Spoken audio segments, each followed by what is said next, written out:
Assalamualaikum warahmatullahi wabarakatuh. Izin Pak, perkenalkan nama saya Taufik Oktaviardi dengan nomor induk mahasiswa 240201020231 dari kelas MJ 702. Pada kesempatan kali ini saya akan membahas tentang paparan yang di dalamnya ada materi-materi sebagai berikut. Yang pertama yaitu peranan manajemen keuangan internasional bagi perusahaan multinasional. Yang kedua, kontribusi perusahaan multinasional terhadap perekonomian Indonesia. Yang ketiga, analisis kemungkinan penyatuan mata uang ASEAN. Yang keempat, konsekuensi pemberlakuan sistem kurs mengambang bebas bagi perusahaan Indonesia. Yang kelima, dampak posisi neraca pembayaran terhadap kurs tukar mata uang. Dan yang keenam, penerapan metode translasi dalam penyusunan laporan keuangan MNC atau perusahaan multinasional.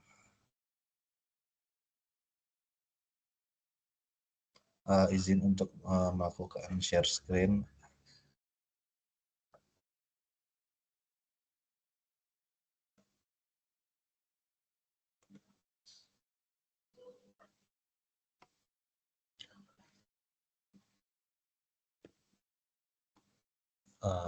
Pendahuluannya, manajemen keuangan internasional adalah cabang dari ilmu keuangan yang berfokus pada pengelolaan aspek keuangan perusahaan yang beroperasi di berbagai negara. Dalam lingkungan bisnis global, perusahaan harus menghadapi berbagai tantangan seperti perbedaan kebijakan ekonomi, regulasi keuangan, serta risiko fluktuasi mata uang asing. Oleh karena itu, pemahaman tentang manajemen keuangan internasional menjadi krusial bagi perusahaan multinasional untuk memastikan keberlanjutan dan pertumbuhan bisnisnya. Manajemen keuangan internasional bagi perusahaan itu fluktuasi nilai tukar dapat berdampak besar pada lahan. Hedging seperti kontrak forward, opsi mata uang, dan swap, perusahaan dapat meminimalkan risiko ini. Perusahaan perlu memastikan bahwa arus kas dan modalnya dapat beroperasi dengan efisien di berbagai negara. Hal ini termasuk keputusan tentang pendanaan dari sumber lokal dan atau internasional. Perusahaan harus mempertimbangkan berbagai faktor seperti tingkat suku bunga, inflasi, serta kondisi politik dan ekonomi negara tujuan investasi sebelum melakukan ekspansi bisnis. Setiap negara memiliki kebijakan perpajakan dan regulasi keuangan yang berbeda. Oleh karena itu, perusahaan harus memastikan kepatuhan terhadap hukum setempat untuk menghindari risiko hukum dan keuangan. Kontribusi perusahaan multinasional terhadap perekonomian Indonesia. Pertama, itu membuka lapangan pekerjaan. Kehadiran perusahaan multinasional menciptakan banyak peluang kerja bagi tenaga kerja lokal, baik di sektor manufaktur, jasa, maupun teknologi. Yang kedua itu transfer teknologi dan pengetahuan ke industri lokal. Dengan beroperasinya perusahaan asing, tenaga kerja lokal mendapatkan akses terhadap teknologi dan praktik bisnis yang lebih maju. Kontribusi ketiga yaitu meningkatkan aliran investasi asing langsung. Investasi dari perusahaan multinasional membantu mendorong pertumbuhan ekonomi dan memperkuat sektor industri dalam negeri. Yang keempat, meningkatkan ekspor dan daya saing global. Produk yang dihasilkan oleh perusahaan multinasional seringkali memiliki standar internasional yang meningkatkan kualitas ekspor Indonesia dan memperkuat daya saing di pasar global. Nah, berikut adalah analisis kemungkinan penyatuan mata uang ASEAN. Manfaatnya adalah meningkatkan stabilitas ekonomi regional karena dengan satu mata uang yang digunakan oleh semua negara ASEAN, fluktuasi nilai tukar antar negara itu dapat dikurangi, sehingga memberikan kestabilan dalam perdagangan dan investasi. Manfaat kedua, mengurangi biaya transaksi dalam perdagangan antar negara ASEAN, sehingga biaya transaksi bisnis lintas negara akan lebih rendah. yang dapat meningkatkan volume perdagangan intra-ASEAN. Nah, tantangan-tantangannya adalah setiap negara memiliki kebijakan ekonomi yang berbeda, sehingga harmonisasi kebijakan menjadi tantangan yang sangat besar.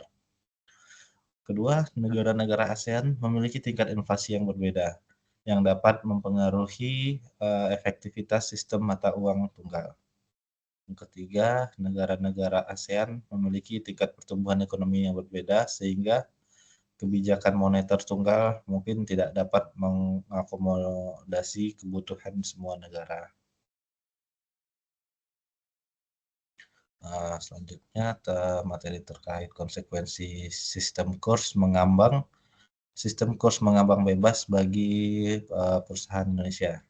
Dalam sistem kurs mengambang bebas, nilai tukar mata uang ditentukan oleh mekanisme pasar tanpa campur tangan langsung dari pemerintah. Konsekuensi bagi perusahaan Indonesia meliputi: yang pertama, nilai tukar dapat berfluktuasi secara signifikan. Yang kedua, risiko mata uang lebih tinggi bagi perusahaan yang melakukan impor atau ekspor. Yang ketiga, memerlukan strategi lindung nilai atau maaf. Yang ketiga, memerlukan strategi lindung nilai atau hedging untuk mengurangi dampak negatif. Dampak posisi neraca pembayaran terhadap kurs tukar mata uang. Neraca pembayaran suatu negara mencerminkan transaksi ekonomi yang terjadi antara negara tersebut dengan negara lain. Posisi neraca pembayaran yang sehat sangat berpengaruh terhadap stabilitas nilai tukar mata uang. Berikut beberapa dampaknya. Yang pertama yaitu memperkuat nilai tukar. Neraca pembayaran yang surplus memperkuat nilai tukar mata uang. Hal ini terjadi ketika ekspor lebih besar dari impor atau ada aliran investasi asing yang besar, maka permintaan terhadap uang domestik meningkat sehingga nilai tukarnya menguat. Yang kedua, depresiasi mata uang. Defisit neraca pembayaran dapat menyebabkan depresiasi mata uang. Hal ini terjadi jika impor lebih tinggi dari ekspor atau ada aliran modal keluar yang sangat besar. Maka tekanan terhadap nilai tukar meningkat dan menyebabkan depresiasi mata uang. Yang ketiga, daya saing dan inflasi. Mata uang yang terlalu kuat dapat membuat produk domestik lebih mahal di pasar internasional, sehingga menurunkan daya saing ekspor. Sebaliknya, depresiasi mata uang dapat meningkatkan harga impor, yang berpotensi mendorong inflasi di dalam negeri. Yang keempat, intervensi pemerintah.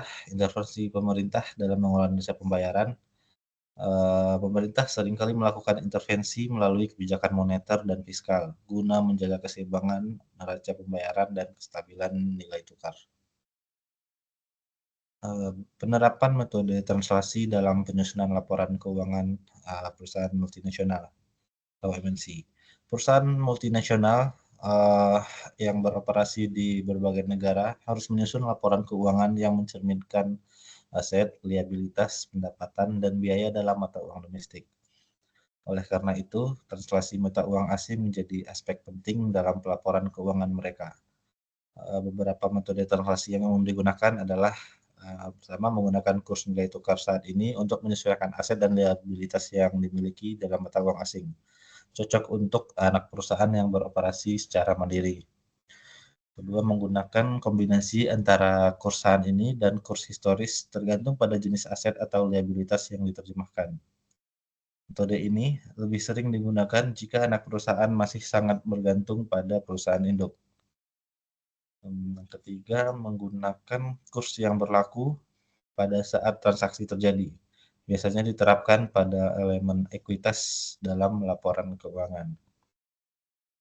Nah, manfaat dari pembahasan ini, pembahasan mengenai manajemen keuangan internasional memberikan wawasan yang mendalam mengenai bagaimana perusahaan beroperasi dalam skala global. Beberapa manfaat utama yang dapat diperoleh dari pemahaman ini meliputi: yang pertama, memahami tentang dan peluang dalam keuangan internasional, meningkatkan kemampuan dalam pengelolaan risiko keuangan global. Selanjutnya, menyusun strategi bisnis yang lebih efektif dalam lingkungan internasional dan juga meningkatkan daya saing global. Multinational company atau perusahaan multinasional dan keunggulan kooperatif. Perusahaan multinasional memainkan peran penting dalam ekonomi global dengan mendobrak batasan keunggulan komparatif klasik dan menciptakan keunggulan kompetitif global. Beberapa faktor yang memungkinkan perusahaan multinasional melampaui batasan keunggulan komparatif tradisional adalah sama dengan memanfaatkan inovasi, teknologi, dan efisiensi operasional.